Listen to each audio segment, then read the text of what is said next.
Well, look at this. The Pimax Crystal here in reality.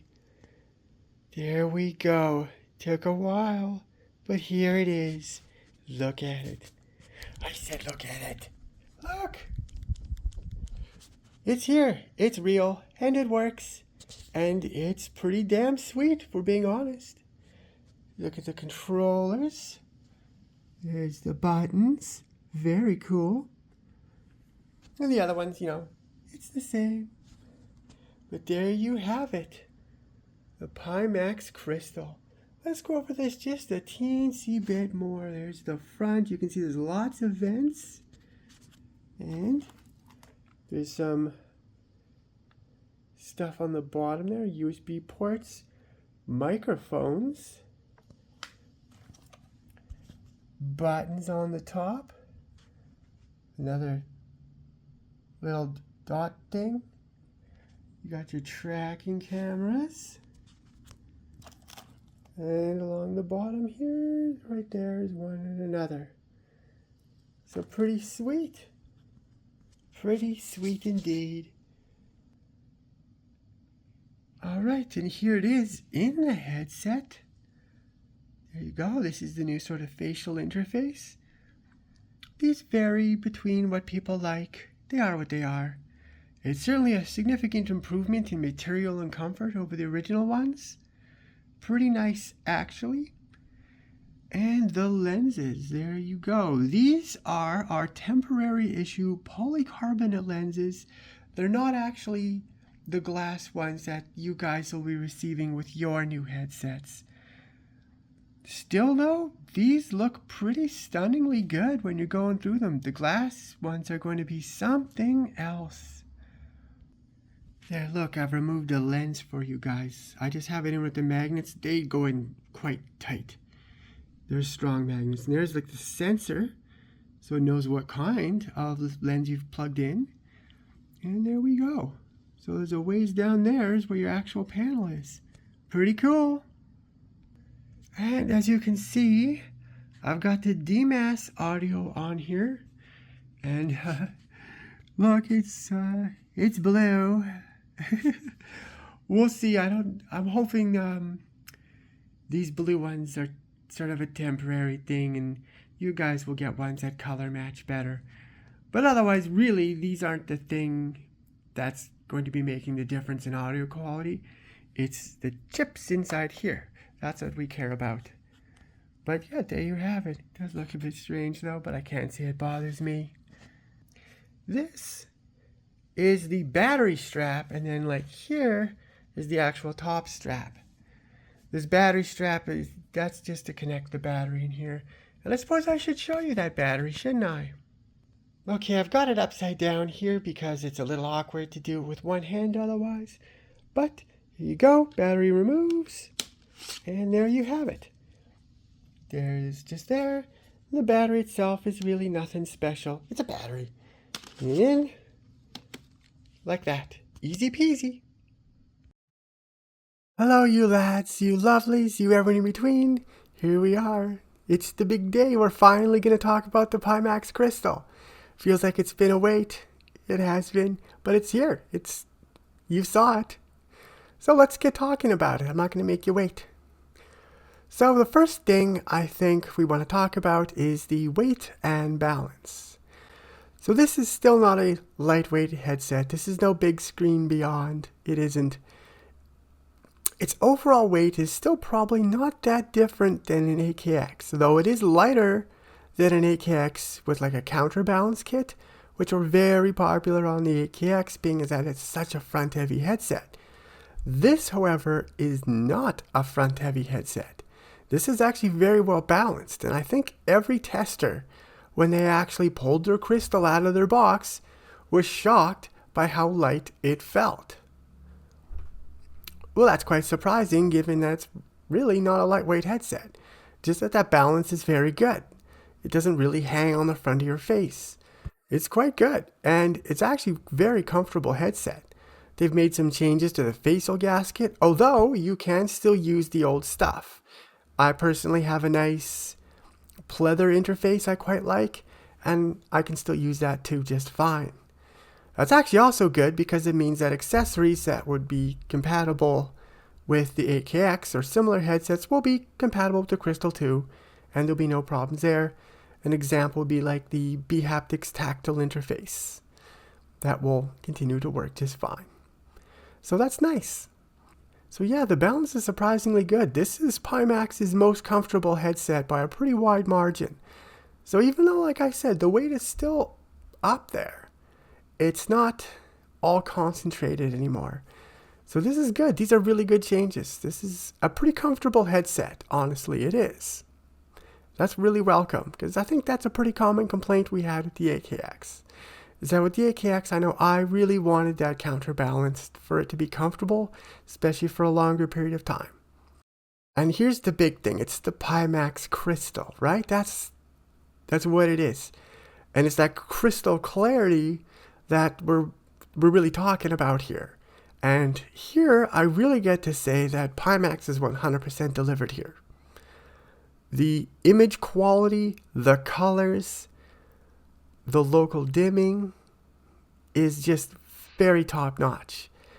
And Pimax has said they're not necessarily done tweaking that local dimming. And I'll tell you, as it stands today, with our pretty much initial firmware, it's very good.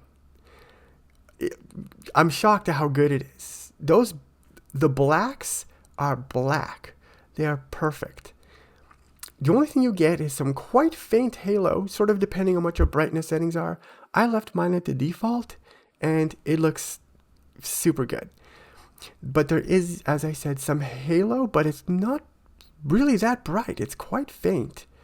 And I don't think it looks bad at all.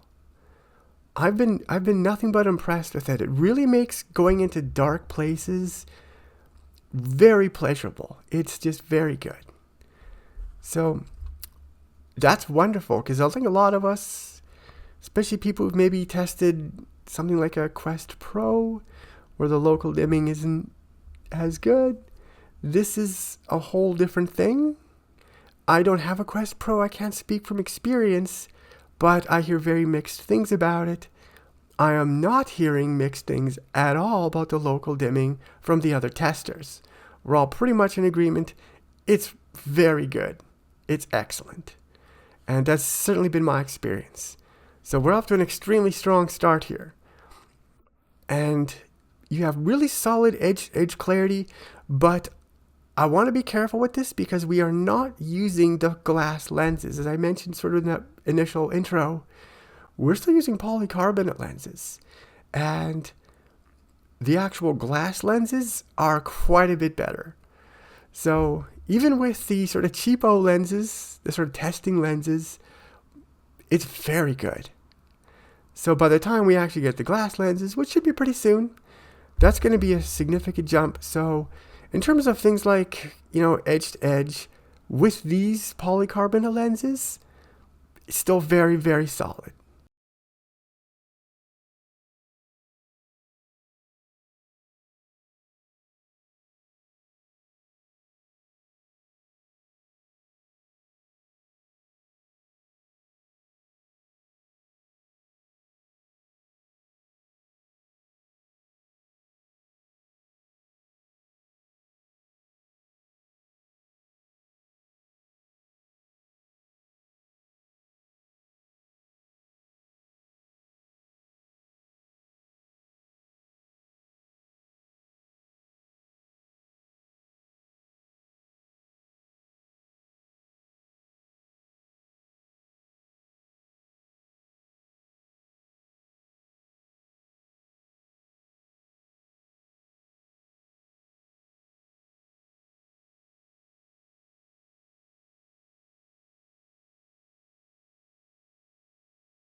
Let's talk about the elephant in the room real quick. That's the FOV. I'm only going to talk about it briefly. If you really want to hear a long discussion about it, Omni whatever has his video. He talks about it more in depth. I'm not going to beat that dead horse myself. I think that he's covered it sufficiently, and we've bickered in every place you can bicker with Pimax about this. It just is what it is. So, what can we say about it? If you are coming from any sort of regular headset that isn't an ultra-wide FOV headset like a 8KX or 5K Super, if you're coming from any sort of other headset, you're going to put this on and the FOV is going to look very good to you. It's going to be comfortable. It won't feel cramped. It'll look good. You'll be comfortable. It's only an issue to the extent that it is because we're Pimaxians and we're used to 160 degrees of horizontal FOV. And when we're cut down to what is effectively around 103, it sure seems a lot smaller to us. That's sort of what we're used to. However, if you're coming from something like a Quest 2, this FOV is going to seem actually very good to you. And if you're coming from something like an Index, it's going to look pretty similar. Maybe technically the Index has a slightly wider FOV, but with the edge-to-edge clarity, it's going to still probably look at least as good, if not better, just in terms of FOV, than that Index does. It looks good. When I first put on the headset, I was expecting it to feel cramped, coming from 160 degrees of horizontal on the 8KX, and then going to the Crystal's FOV. I was expecting this to be very narrow feeling. But actually it wasn't. I was like, oh, this actually isn't bad at all. It's definitely narrower, but I didn't feel like I was getting that scuba effect I often do from many headsets. And part of that is just that really good edge-to-edge clarity. So that's what I have to say about the FOV. If you're coming from an 8KX or 5K Super, you're going to be like, wow, this is definitely smaller. If you're coming from anything else, you're going to be like, yeah, it looks good. And I think that in any case, whatever headset you're coming from, you're going to sit there and be more wowed by the actual local dimming, the visual quality, that fantastic resolution. We're going to talk a little bit about that. It's high. This is a high resolution headset, and it looks damn good. So that's, I think, what your impression would be. Even like I said, I came from my 8KX. I love my 8KX. But when I put on the Crystal, I thought the visual quality was just so much better. I thought, oh yeah, this is fine. This is worth it. That said, that is a subjective response. All right, and we're all individuals, and as individuals, our preferences can vary. For me, the visual quality was just so much better. I'm willing to lose the FOV, and I think many, if not most people, would too. But again, different use cases, different scenarios, and just maybe what we're used to. Even being used to the wide FOV of the 8KX, I still feel this is a good trade. For this massive a leap in quality, it feels like a good deal. And that's what I have to say about the FOV. I will say, we still haven't seen the wide FOV lens.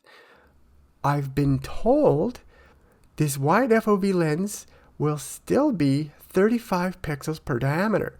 That's good. That's what we're running at now. And I suppose what we're going to be expecting is a sharper drop off at the edges. So right now it looks very consistent, very good across. You don't notice the resolution really going down. And on the wide FOV lenses, that's probably where the sacrifice will be made. But we don't have them yet. We don't really know anything about them yet.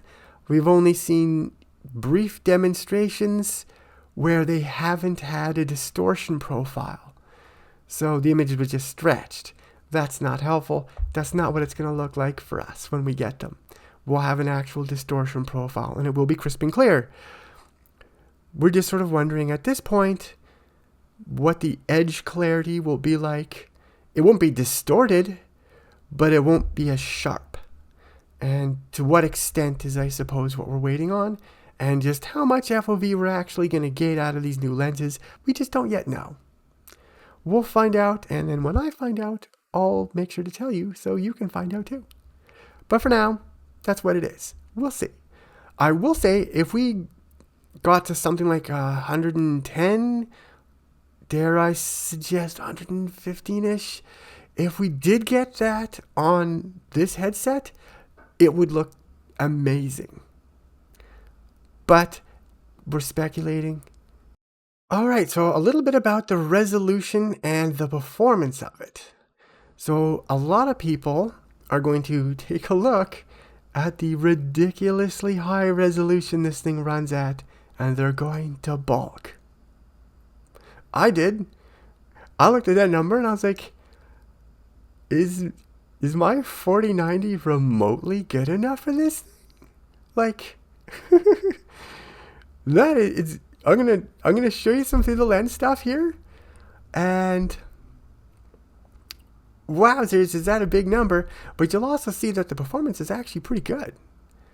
I'm only testing mine at 90 hertz right now, although the headset can do 120, but for now we're just doing 90, and you'll see that it actually looks pretty good. It's running just fine.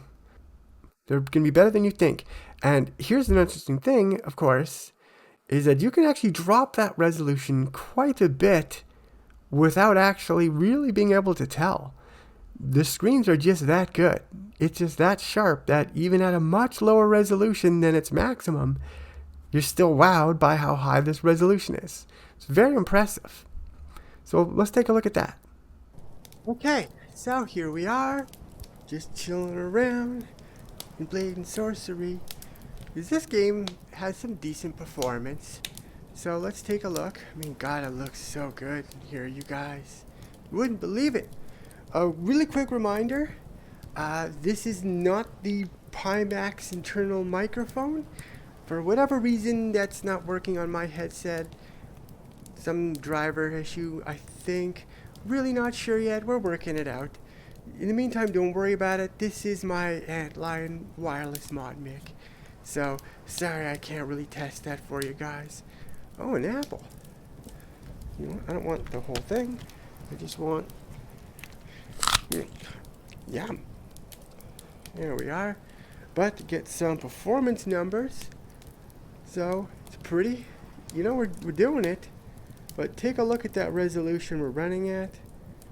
It was actually running higher earlier, I swear. There we go. Look at that number. Look how huge that is. Get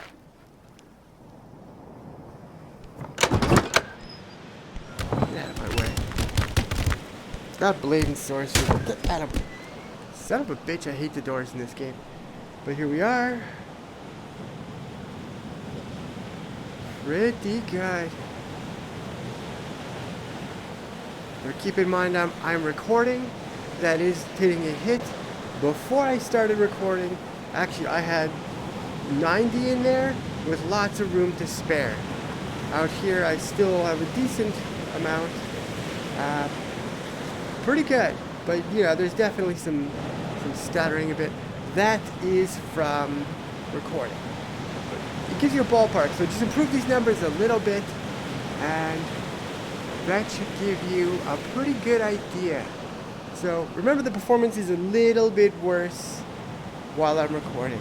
Actually, quite a bit worse, surprisingly worse actually. It's a bit disappointing because I want to show off that it really runs better than you would think it would, but it is cutting into it. You know what, that's just sort of the nature. The big thing I wanted to show you, that this is looking pretty good, and it's running really well at this ridiculous resolution, and we're still doing pretty damn good. Yeah, it's still pretty damn impressive.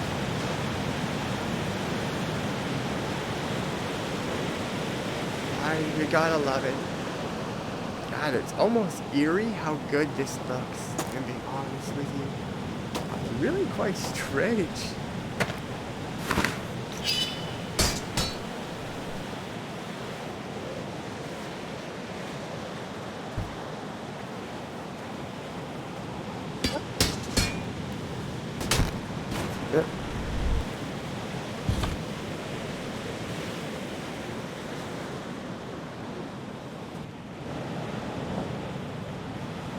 So, yeah, if you see anything with the tracking, don't worry about it. This beta firmware is actually, we're getting new firmware for this stuff. Just a couple of days. It's definitely nothing to worry about. I've actually had firmware that was much better than this, but we're just sort of testing things out right now. And this firmware seems to be very heavy on the power saving, maybe a little too heavy. So remember, that's what's a factor here. So don't read into things too much. But look at this, we're running really nice. But just the narrow is a little bit slow. So if I wasn't recording out here, this would be better. Guys, I'm telling you, it's actually a little bit creepy how good it looks. Like, Blatant Sorcery's got some good graphics, you know, but it's one thing to look at it in a video, and I really should, at some point, upgrade to 4K if I'm going to talk about how great the crystal is. 4K is way more appropriate to demonstrate that than 1080p, but my whole setup is still 1080p. I have a 4090 purely for VR. Because I don't care on 2D games, it just doesn't matter to me on those. For those, I just want FPS, but for VR, I want everything. Anyway, that's enough Blatant Sorcery. You think the halo there would be really bad? It actually isn't. So again, you can see that ridiculous resolution, 4.4 by 5.2K.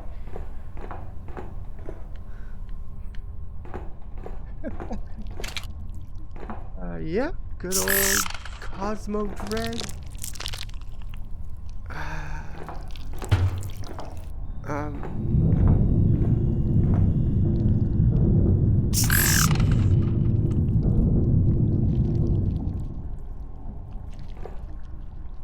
What am I doing? This is too frightening to play. Nobody can actually play this game. That's insane. Let me get out of here. Cosmo Dread's an interesting case, actually, because you would think it would have actually a lot of... I hate these doors. I'm trying to talk.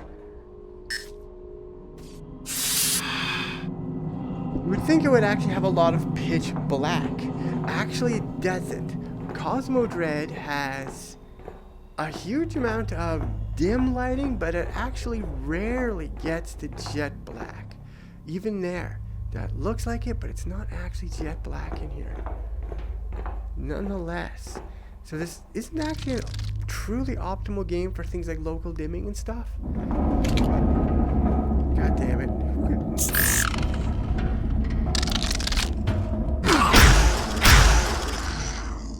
Nonetheless, good example of some shooting under pressure. Good. Alright, I'm gonna close this door and quit this game. It's too frightening. But yeah, look, running great, no problems. Hi. Standing, sliding, because we're real gamers. We're not doing no seated stuff. Calibration complete. Welcome to That's not to say if you have a disability or an injury or something. There we go. Yeah, you can see the recording in the background there. Why don't they ever fix their height? Anyway. Why there, little fella? You're ugly. And that's it, yeah. So, you know, take these sort of numbers and figures without recording in the background. And, I think his name was actually Shorty. Anyway, the performance is solid. It's really not actually been... Now, I do have to put this into some context. My system is pretty good. It's a 4090. 32 gigs of 3600 megahertz Trident Neo Z, a 5800X3D. You know, I mean, it's a pretty good system, though not the fastest you could possibly get. In terms of GPU, it pretty much is, but, you know, the rest of the stuff is still a generation out. You know, the CPU and RAM. And we're still very comfortably kicking ass on this. So, that's nice to see. Yeah. Let's move on. To the radius. There we go. Those are some good looking numbers. We're not even sweating. Not even sweating.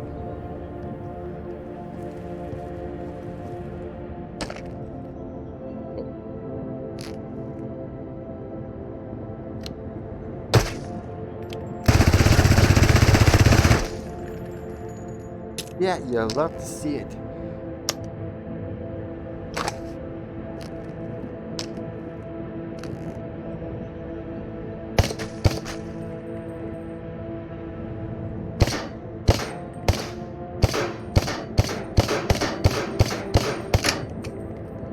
So, I mean, this is probably one of the more complicated zones you really run across in the radius, at least until much later, much more dangerous sort of areas.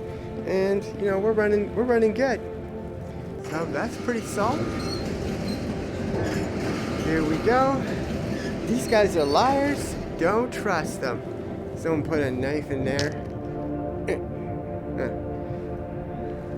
No, there's like a throw mode. Well, okay, there is, but I'm shit at it. Should probably edit that out so you guys think I'm good at throwing knives.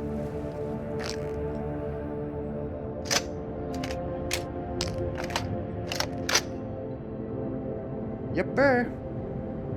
Alright. That's just a brief show of Into the Radius. I'm not 100% sure what my settings are on this actually, but you know what? It's running good. It looks fantastic. Oh, cake! We gotta have some cake. Oh, look at that. It's a good looking cake, isn't it? Look at that. Yum. Very tasty. Oh, yeah, that's good. You love a cake. You do love a cake. You know what? We can't play Into the Radius without having a cigarette. Oh.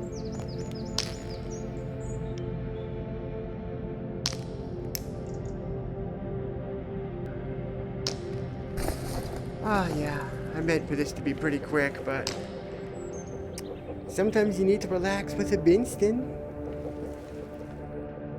Oh, yeah. Let me tell you something. You lads, you lovelies, you everyone in between. It's really strange smoking a cigarette in VR when you're an ex-smoker. Now, I'm trying to talk, big door. When you're an ex-smoker, smoking a cigarette in VR is strange. Because you can almost taste it. You can almost taste that cigarette. Oh, you can tell I still have a bit of cold. Probably this cigarette's not helping. I mean, I quit for a reason. These things are so bad for you.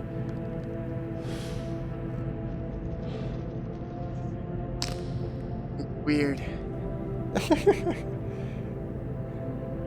I shouldn't just sit here the whole video and just smoking Into the Radius. You know, a little bit though. Reminds me of the old days. Alright. Enough screwing around. Alright, let's talk about some other stuff. The controllers, the tracking, and the finger tracking. So that stuff is, the finger tracking is coming. It's a confirmed feature. We haven't been able to test it yet though. So the controllers themselves are actually pretty good. They're much lighter than what's on, say, a Quest 2. They're actually very light controllers. They're very comfortable. The form factor is essentially identical to the Quest 2 controllers. The joystick feels good. Lots of stuff feels good. I'm going to give you some jitter tests on these controllers so you can see that Pimax does listen. They do listen. And I'm very impressed.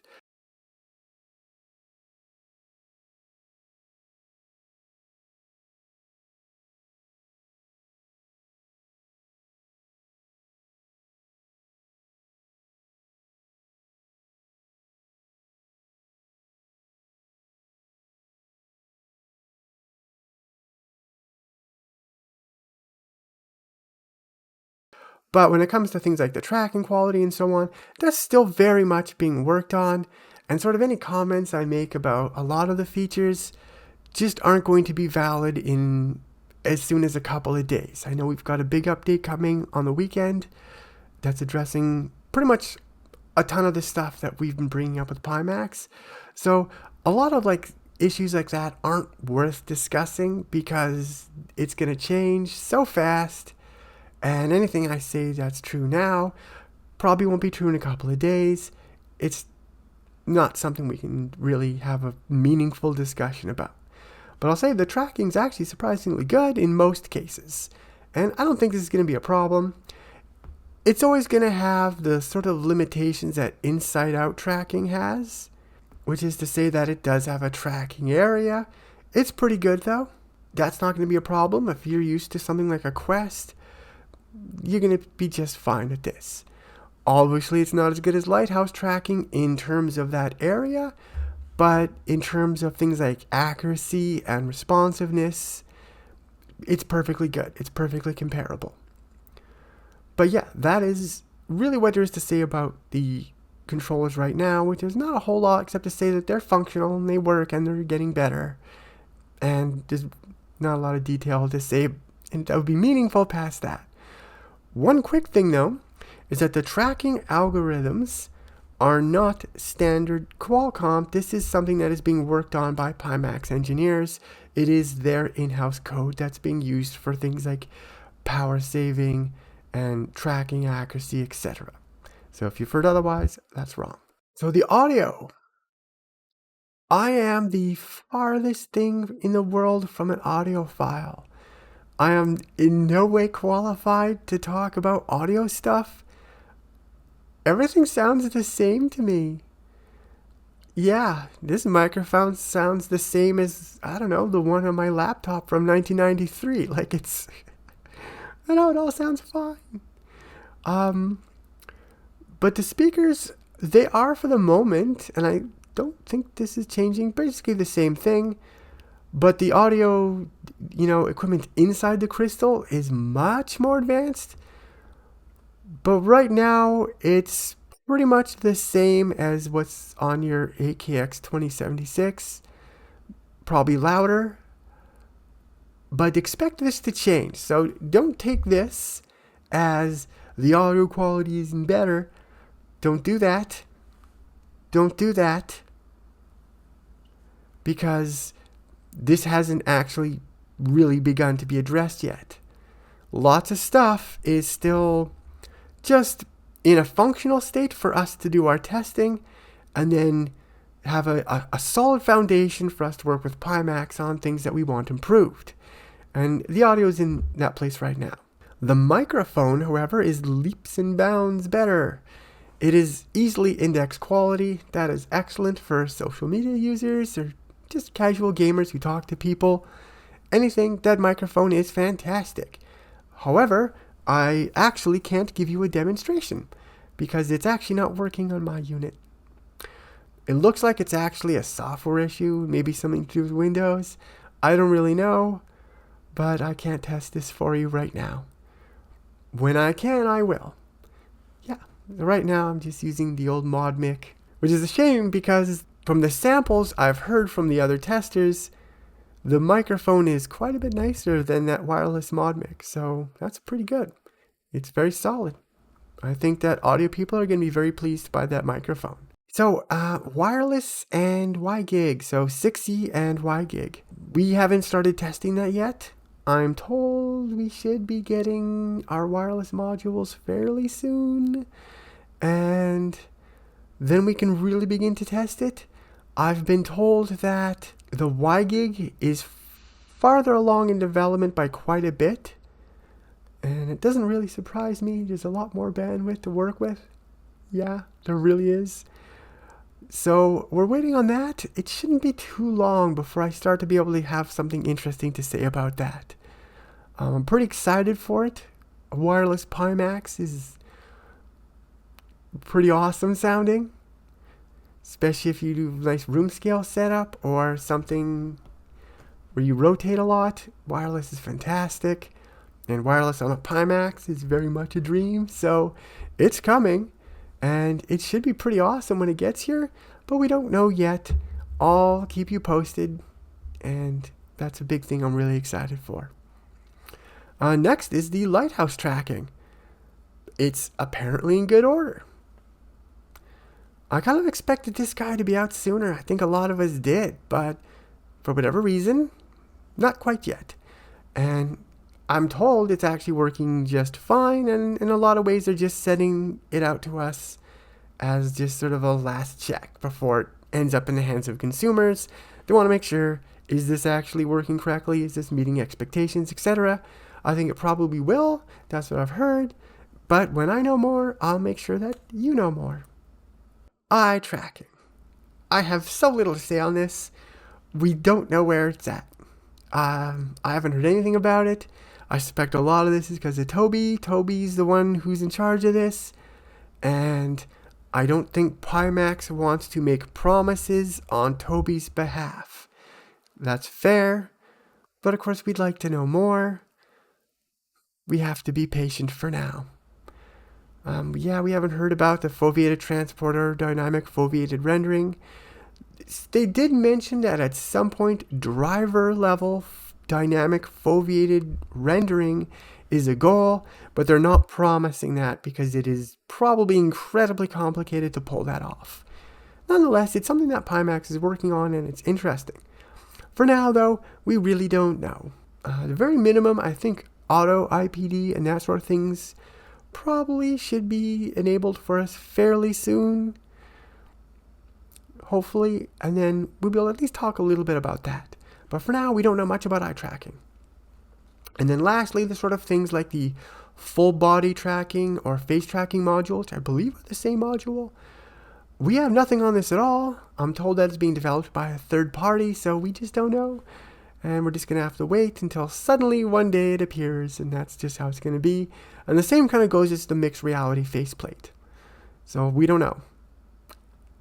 And I don't think we're going to hear about the mixed reality faceplate for a little while. You never know. But I think it's going to be a wait for that. I don't think mixed reality is an immediate priority for Pimax. And I don't think it is for too many people either. I think we'd rather have other stuff first, and then mixed reality can come later when somebody comes up for a use for something like that. Yeah.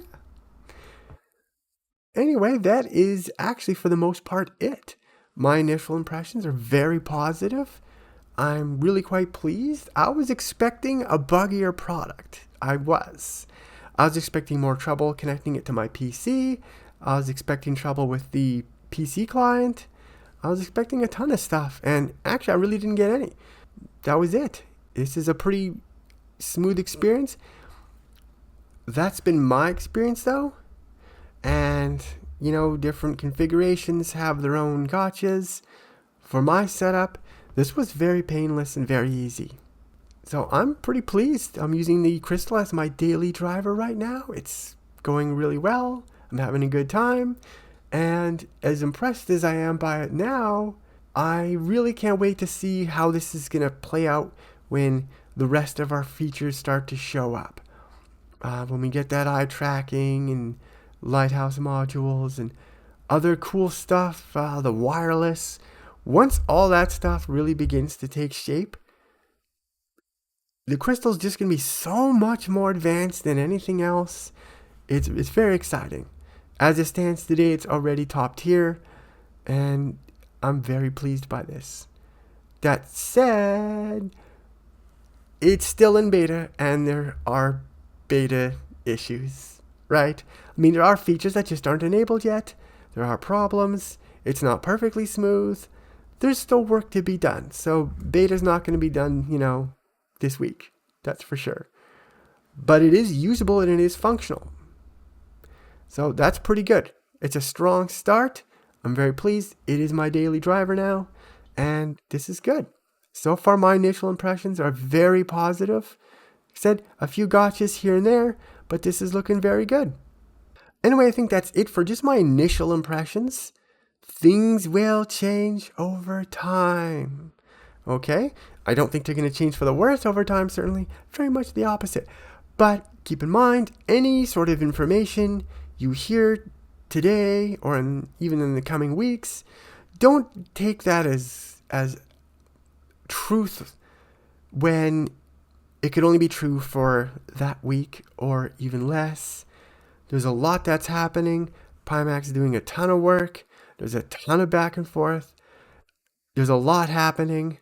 So keep that in mind when you start hearing people talk about crystals, that a lot is changing, but the foundations are very solid. Anyway, lads, lovelies, everyone in between, thanks for coming in. I hope you found it interesting, and I will see you again soon. Bye-bye.